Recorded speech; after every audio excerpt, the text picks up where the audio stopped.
La presse parue ce lundi s'est plus focalisée sur deux sujets, à savoir la guerre dans l'Est qui ne cesse de faire parler d'elle et la tenue du sommet de la francophonie à Kinshasa. 22 experts pour endormir les Congolais, titre la tempête des tropiques. Selon ces quotidiens, en prévision de la mise en place de la force internationale neutre, ces experts ont pour mission d'identifier et évaluer la capacité des groupes armés étrangers et actifs dans les Kivu, parmi lesquels les M23, FDLR, ADF Nalou et FNL.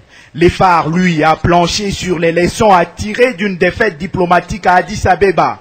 Aux confrères des faits remarqué que les observateurs avertis ont constaté que la 35e réunion du Conseil de sécurité et de paix de l'Union africaine, tenue dans la capitale éthiopienne le mercredi 19 septembre courant, a constitué un terrible recul par rapport aux recommandations adoptées alors pour le retour de la paix dans la partie est de la République démocratique du Congo. Entre-temps, Africa News fait état d'un quadruple séisme dans les Gotha politiques. Onusumba arrêté, Mayobo limogé, Kabassou débouté, Koussou Tang. Et les confrères de faire observer que Onusumba est sur les traces de Diomi Ndongala. Le député de l'Odja est poursuivi pour viol sur mineur au moment où simultanément Gizenga se sépare de l'un de ses plus fidèles lieutenants. La société civile du Bas-Congo demande à une plainte en justice la radiation du candidat gouverneur Koussou et la Cour suprême de justice confirme la destitution de l'ancien gouverneur du Kasaï occidental. Passons cette fois-ci à l'organisation du sommet de la francophonie qui reste encore d'actualité. L'observateur s'est intéressé à l'honorable Janet Kabila qui, de l'avis du journal, monte au front de la francophonie pour éviter d'éventuelles mauvaises surprises. Pour elle, jusqu'à ce jour, au moins tout ne marche pas ou pas encore dans la bonne direction. Et pour mieux les souligner, elle dit notamment ceci: à mon niveau, je ne sens pas très bien ces sommets. Les infrastructures, on le voit, mais on ne sent pas la population s'approprier de ces grands événements à tout point de vue historique. La boîte noire d'annoncer Étienne Tshisekedi à l'aéroport d'Ndjili ce 12 octobre à 12h30 pour accueillir François Hollande. La consoeur note que selon certaines sources proches du président de l'Union pour la démocratie et le progrès social, toutes les dispositions protocolaires auraient été prises pour que le président français François Hollande soit accueilli par le leader maximaux de l'opposition congolaise à la personne de messieurs Étienne Tshisekedi, considéré à tort ou à raison comme étant le président autoproclamé lors du scrutin de novembre 2011, nous explique le Bi-Hebdo. Les réseaux prend les relais et reprend en manchette tripartite Hollande, Tshisekedi et Joseph Kabila en vue. Dans ses analyses, les tabloïds indiquent qu'à dire vrai, cette tripartite promet d'être riche en couleurs et plein de rebondissements. Qu'on se les tienne pour dire, si cette rencontre suscite des commentaires en sens divers dans les salons huppés de la capitale, il n'en demeure pas moins vrai que les problèmes des violations des droits de l'homme occupera également une place de choix dans les discussions que le président français aura avec la classe politique congolaise. En économie, la prospérité affiche. Voici l'appel de Moukoko Samba à la FEC et aux banques en rapport avec la dédollarisation de l'économie nationale. Les graphiques de poursuivre qu'il a été question pour le vice-premier ministre Moukoko d'enrôler ces deux colosses partenaires du gouvernement dans le processus de dédollarisation de l'économie congolaise, mais également de les rassurer quant aux mécanismes y afférents. Une page sportive pour terminer avec Forum des As. Le quotidien souligne que le duel Mazembe Club de la division 1 n'a pas eu lieu hier à Lubumbashi. Et pour cause, les deux formations n'ont pas accordé leur violon en ce qui concerne les stades où devaient se dérouler ces classicos tant attendus. Comme qui dirait que les croyances n'en finissent pas de hanter le football congolais. De quoi revenir sur ce que nos grands-pères diraient en pareilles circonstances, que Dieu bénisse ces sports rois en RDC. Au revoir.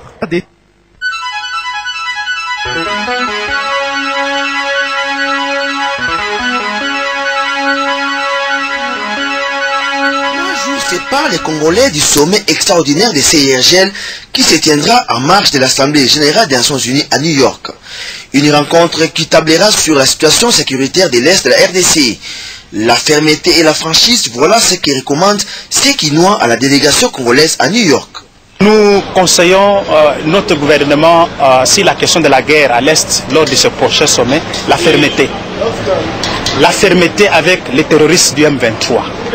Il faut que le gouvernement de la RDC pèse de tout son poids pour qu'on arrive à bloquer la candidature de M. Kagame du Rwanda comme membre du Conseil de sécurité. Sinon, il va étendre son influence au niveau du Conseil de sécurité au mois de janvier. Quand ils seront face à face, que le président demande au président Kagame du Rwanda de cesser de ne plus envoyer ses militaires à l'Est, disons, en République démocratique du Congo. Parce que cette partie-là, ce n'est pas le Rwanda, ça c'est le Congo. À mon humble avis, je crois qu'il faut qu'on se dise les vérités. Qu'ils se disent les vérités. En fait, nous ne sommes pas victimes des richesses que le bon Dieu a placées sur notre terre. Et de cela, si les autres veulent qu'effectivement on puisse les exploiter, si nous on ne sait pas les exploiter, qu'ils viennent s'associer avec nous. Et non pas chercher à créer des guerres, des conflits, pour appeler peut-être certaines multinationales pour essayer de soutirer nos richesses frauduleusement. Cependant, l'idée de mettre autour d'une table les mutins de M23 et la délégation congolaise est réfutée. Président Kabila, tant que président de la République, à la droite, à côté de la rebelle, journal,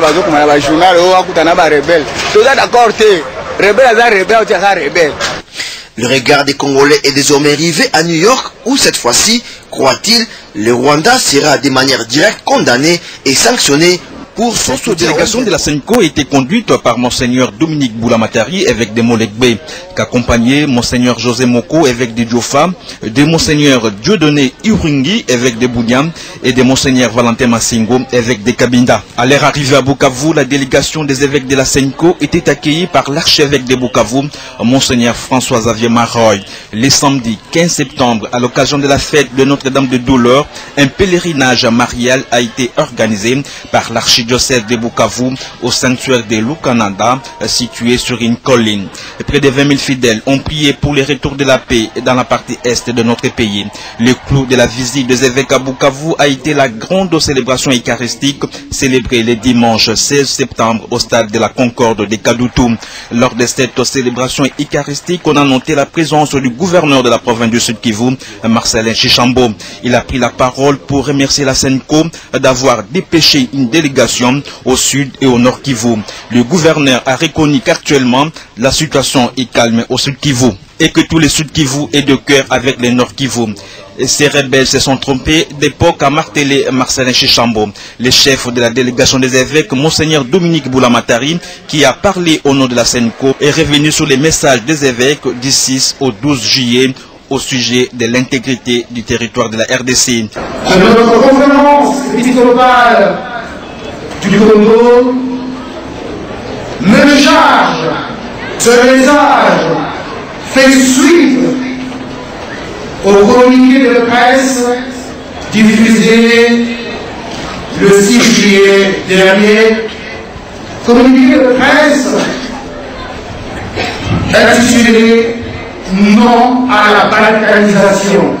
Une minute de silence a été observée en mémoire des archevêques qui sont morts à Bukavu. Avant de se séparer, tous ont prié pour la paix en République démocratique du Congo et surtout pour sa partie est. Le gouvernement congolais vient d'adopter le projet de loi portant restructuration du bureau de la Commission électorale nationale indépendante. Le nombre des membres passe donc de 7 à 11, dont 2 de la société civile. Des avancées qui ne satisfont pas encore cette structure. Nous ne sommes pas satisfaits quant au nombre. Sur la loi elle-même, nous sommes satisfaits parce que c'était ça notre préoccupation lorsque nous avons lancé la pétition. Quant au nombre réservé à la société civile qui est de 2, nous ne sommes pas d'accord parce que nous estimons que la politique est une thématique de la société civile. Et nous devons sortir l'aberration qui considère que la politique est au-dessus du peuple. Non, c'est la société civile qui est au-dessus de la politique. Et le fait qu'avec la crise, c'est tout le monde qui pense maintenant aller à la CENI pour se positionner et prendre le travail. Donc, nous pensons que nous devons être sereins. D'abord, que tous les acteurs, on se mette ensemble pour élaborer ces critériums-là. c'est à travers ce critère. Pourquoi? Parce que nous voulons que cette fois-ci, les personnes qui vont entrer là-bas puissent échapper, ne puissent pas se laisser faire à toute forme de pression et qu'ils puissent être redevables uniquement au peuple. Pour le volet éducation, la société civile de la RDC projette un sit-in mercredi à l'EPSP, question d'interpeller le gouvernement sur la réhabilitation du système éducatif congolais. Eh bien, nous allons nous retrouver en sit-in le 26 septembre, donc le mercredi, devant le ministère de l'EPSP pour pouvoir revendiquer la réhabilitation de tous les enseignants qui ne sont pas payés au mois de juin, qui n'ont pas été payés au mois de juillet, au mois d'août. Nous interpellons le gouvernement pour qu'on puisse réhabiliter le système éducatif congolais. Aujourd'hui, c'est la descente aux enfers. Que va devenir cette république, ce pays, si nous ne formons pas bien notre jeunesse? Après la cérémonie, plusieurs membres ont signé une pétition contre... Le TP Mazembe a tenu coûte que coûte à jouer dans son stade. L'ASV Club, de son côté, s'en est tenu à être au stade de la Kenya, selon ce qui a été prévu par les organisateurs de ce championnat. Voilà la pomme de discorde entre les deux équipes qui devraient s'affronter le dimanche dernier dans le cadre de la Ligue nationale de football. Les Kinois restent partagés dans leur point de vue.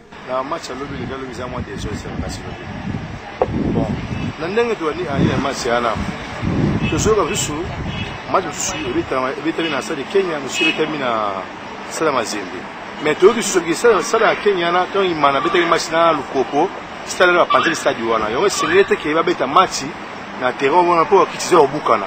Yo ngo bagiro beta stade na stade Mazembe. Pour vite taper à boy match là ni match na. Il m'a dit il m'a awa non. Fait de match na stade Martyr. Ba vite Martyr tout est au lieu de la 20 mai. Avec la 20 mai, plus à terrain. Biso vita to comme on dirait Mazembe pardon, Mazembe comme on dirait équipe moko surtout que beta kuna et comme on dirait que comme mboka mususu a fait comme mboka mususu mais nous sommes âgés est-ce que le présent à l'inafutuana c'est muta Mazembe. La faute incomberait plutôt à l'organisateur de la Vodacom Super League, Fouad Saïdi Assoumani, analyste sportif. Tout doit partir de l'organisation. Je ne voudrais pas entrer en profondeur parce que je n'ai pas tous les éléments, mais à ce que je sache, quand les deux équipes sont appelées à se retrouver, ils doivent savoir le lieu, le jour, la date et le stade. Alors s'il y a quelque chose tel que nous avons vécu, c'est qu'il y a quelque part où les choses n'ont pas bien marché. Et là, c'est au niveau de l'organisation. La fédération a donc 24 heures pour trancher sur ces cas. Affaire à suivre donc.